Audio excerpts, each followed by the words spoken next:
Dr. Berman has been speaking for United Way for years. I've been with United Way for 22 years, and it's been a joy for me to stand beside him in many instances like this. He was a pediatrician, and I'm not going to tell his story, but I'll let him. He actually was one of my co-workers, pediatricians, who is now in her early 30s and has a little boy of her own, and we always catch up about how Brittany is doing when we see Dr. Berman. But please give him your attention. Thank you.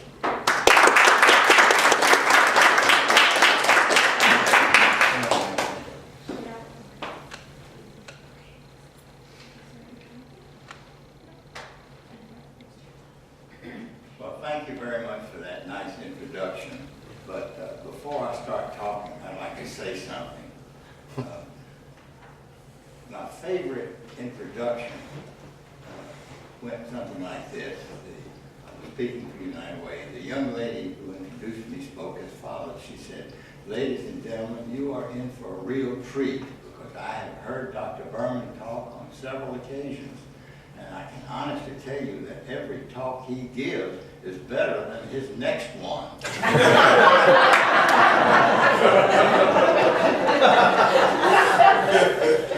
and that's a great introduction. And I don't know if I ever overcame that. Anyway, here is my story. I'm a native of Atlanta. I graduated from Atlanta Public Schools. I graduated from Emory University at the Coca-Cola School in 1948 with my master's MD degree. I was a doctor in 1948. I spent 3 years of postgraduate study. Then I joined the U.S. Army Medical Corps during the Korean War. At the end of that time, late 1953, I was retired from the Army. And I came back to Atlanta and I started to practice in the Golden Ghetto, that's Sandy Springs. Now, my family was dismayed. They said, "Why do you want to go way out there? There's nothing out there." They said, first of all, back in those years, 1953, there was no interstate going out of Atlanta. There was a narrow, two-lane, winding road known as Roswell Road, which started in Buckhead and went out to Sandy Springs. And there was nothing growing on either side of the road except corn and cows. So my family thought I was making a big mistake. But my doctor friends who practiced inside Atlanta said, "Jerry, you're smart because that's a growing area and you'll do well out there." How right they were. Because I spent the next 30 years practicing in Sandy Springs. And everything was going good in my life. I was a senior guy in a 5-man pediatric practice. I had what I thought was some minor eye problems. So I scheduled myself out of the office for a few days to have what I thought would be some minor eye surgery. But anyway, to make a long story short, I went to the OR, I was operated on, and I was returned to my private room at the hospital. When I awakened from the anesthetic, instead of being able to see better and more clearly, I was blind. Just like that. I had had a rare complication on the operating table, which wiped out almost all of my useful vision instantly.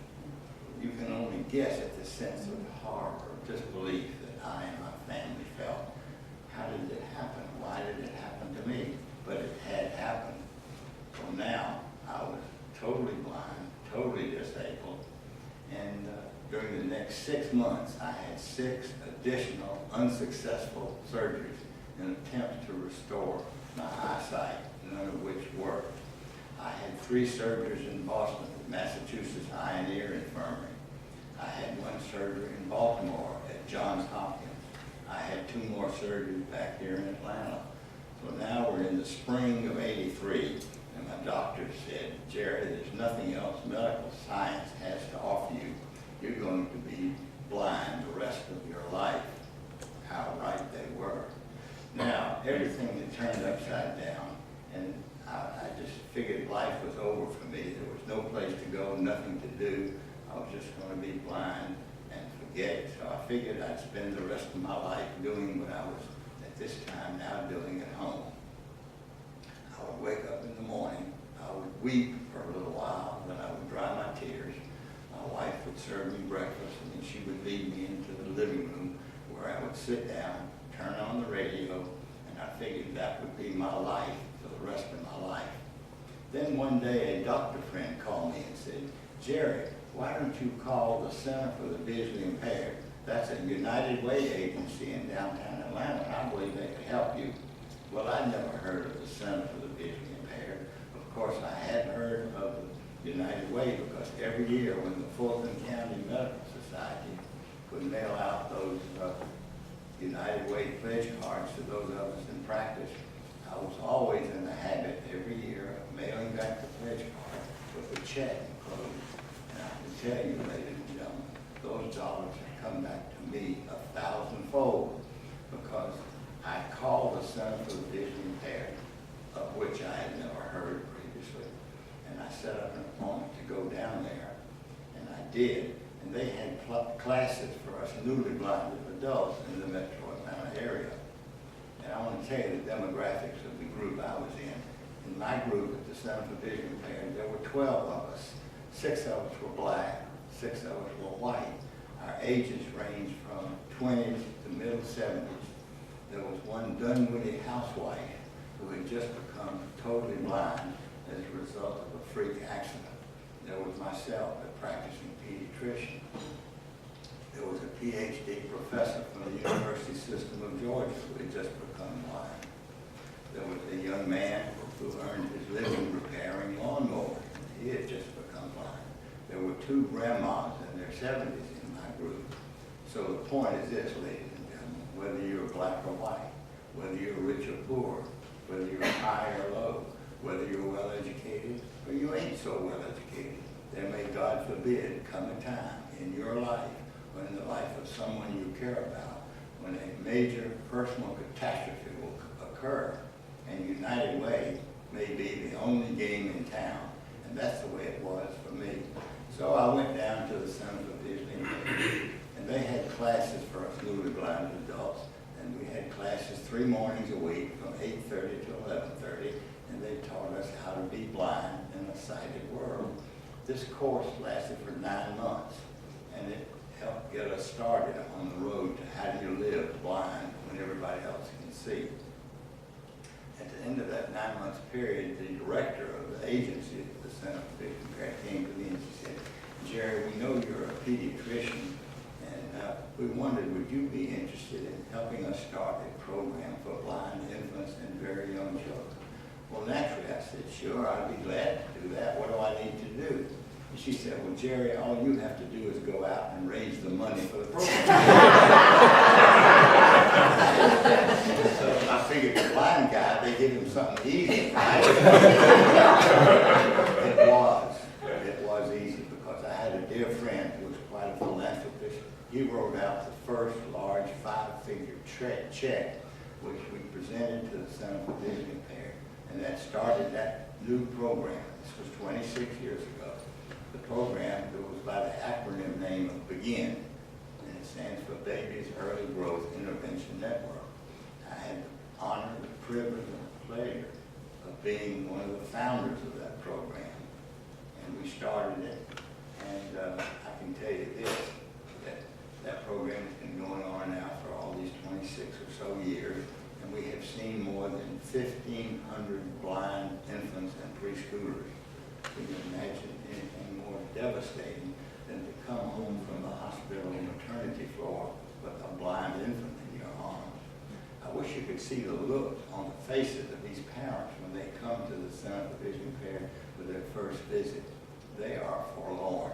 They don't know what can be done. They just know that nothing can be done. That they have a blind infant that's going to be totally disabled the rest of her life. Then take a look at the faces of these parents, maybe 6 to 9 months later, after they've started coming to the Center for Visually Impaired, which is, as you know, a United Way agency. And they begin to see there is something at the end of the rainbow, something that can be done. And I'm an example, for better or for worse, of what could be done, because I just felt good about myself after attending their classes. Now, I had always been interested in public health, and so I decided I want to go back to school at Emory, the Coca-Cola Public Health. So I made an appointment with the Dean of the School of Public Health. I went out to see the Dean, and I said, Dean, I want to get my master's degree in public health. He said, well, Jerry, he says, sure, we can go to the registrar's office. We can get your undergraduate and medical school records. We can get all those records, but we do have a problem. So I said, what's that, Dean? He said, well, to tell you the truth, he said, we've never had a blind student in the School of Public Health before. So I reassured him. I said, Dean, you and I are playing on a level field because I ain't never been a blind student. So he said, okay, you can. I guess he was afraid I was going to sue him. So anyway, I started. Now, I know you're asking, okay, smart guy, you can't read, so obviously you couldn't write, because if you could write, you couldn't read what you wrote. How did you manage to go to school? I'm going to tell you right now. Every class that I was getting ready to go into, about 3 months in advance, I would find out the name of the textbook for that course. I would purchase that textbook, and I would send the textbook to a group somewhere in the United States called Recording for the Blind. What they did was to dictate onto a tape recorder, via tape recorder to tape cassette, the total textbook. And they would record my textbooks and mail me back the cassettes so that I could sit and read from the cassette what everybody else could read directly from the book. Now, how did I get through each class? I'll tell you. I used to arrive a few minutes early to every class. I would sit on the front row in the middle section, and I would put my tape recorder there and start it on so I could tape record everything the instructor would say. And this was very interesting because from time to time, the professor or the instructor would turn to me and he would say, Jerry, turn that thing off. I want to say something. That was a signal for all of us students that this is going to be the most interesting part of the class. And it was. Now we can say, okay, you know, we had a lot of medical library information that we had to go and read, and the stuff in a medical library you couldn't check out. You had to read it on site, and I couldn't do that, so I would have the librarians photocopy whatever the material was, and then I would take that back home, and I had about 20 volunteers from United Way whom I had never met, who would be at my service, and I would phone them and tell them I was going to mail them this photocopy material with a blank tape cassette, and they would dictate it at home on this tape recorder and send me back the cassette tape. And this is how I did all of the reading that I was supposed to do. And it took me 3 years, but I got that Master's of Public Health degree, and I can tell you my family and I were so proud and primarily so pleased that United Way could do so much. And this was just a fantastic thing, and something you need to remember, that United Way can get the job done when it seems helpless and hopeless. I would like to end by telling you a little story that points out how important it is for people to help people. Here's the story. Now, the scene of the action is somewhere on Peachtree Street, Friday afternoon, about 5:30 in the evening. A bunch of people were in line at the bus stop waiting for the MARTA bus to come and pick them up. The lady at the head of the line was very short. She was just under 5 feet tall. But what she lacked in height, she made up in that word du pois. She must have weighed 199 pounds. So anyway, the bus came and she was ahead of the line. The bus door opened and she could not get her dainty little foot up on that first step. So she decided to get a little more action. So she reached behind her, grabbed the zipper to her skirt, pulled the zipper down a little bit, tried to get her foot on there.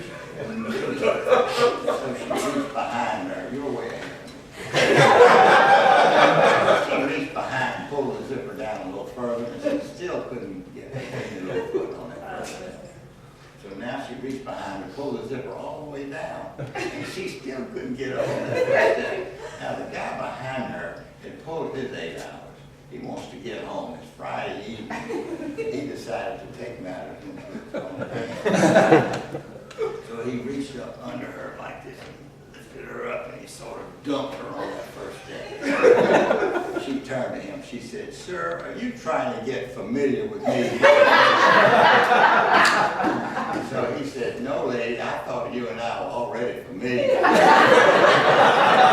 He said, "You have pulled my pants zipper down 3 times."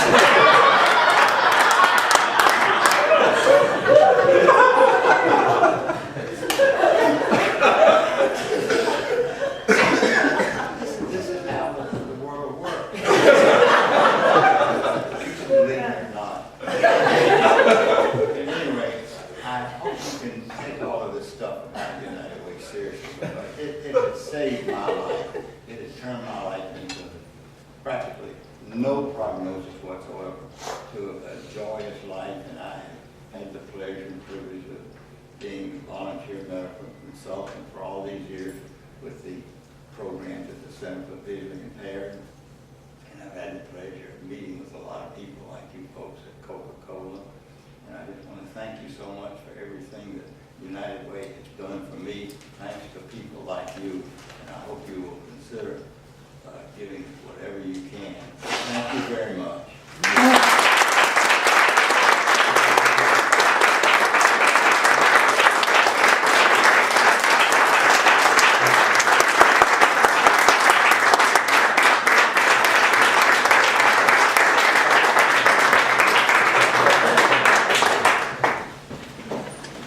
Thank you, Dr. Berman. I'm always appreciative of the personal stories that get told. Some of them that I couldn't get away with telling.